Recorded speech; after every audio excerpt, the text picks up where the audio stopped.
Hello. నా పేరు సతీష్. నేను ఒక ఐటీ ప్రొఫెషనల్‌ని. సో, ఈ ఐటీ ఫీల్డ్‌లో 20+ ఇయర్స్ నుంచి చేస్తున్నాను. సో, లాస్ట్ 7, 8 ఇయర్స్ నుండి నాకు నెక్ పెయిన్ స్టార్ట్ అయింది. సో, ఇద్దరు ముగ్గురు డాక్టర్స్‌ని కన్సల్ట్ చేశాను. సో, వాళ్ళు చెప్పిన రెమెడీ ఏంటంటే ఫిజియోథెరపీ ఒకటి plus regular neck exercises.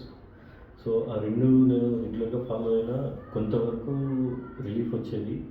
But నా డే స్టార్ట్ అయినప్పుడు ఫస్ట్ 1, 2 అవర్స్ ఓకేగా ఉండేది. తర్వాత పెయిన్ చాలా పెరిగేది.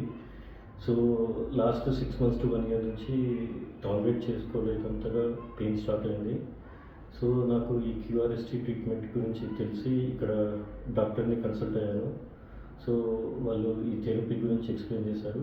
టోటల్ 9 డేస్ ట్రీట్మెంట్ ఇది. సో, ఈ 9 డేస్‌లో ఎవ్రీడే 1 అవర్ థెరపీ ఉంటుంది. సో, ఈరోజు వచ్చేసరికి నా 6 సెషన్స్ కంప్లీట్ అయిపోయినాయి. సో, ఫిఫ్త్ సెషన్ నుంచి కొంచెం నాకు రిలీఫ్ అవ్వడం స్టార్ట్ అయింది. సో, ఇప్పటికీ నాకు 60-70% రిలీఫ్ వచ్చింది. ఇంకా మిగతా 3 ట్రీట్మెంట్స్ ఆర్ 3 థెరపీస్ ఉన్నాయి. సో, ఇవి అయిపోయిన తర్వాత నాకు కంప్లీట్‌గా రిలీఫ్ వస్తుందని అనుకుంటున్నాను.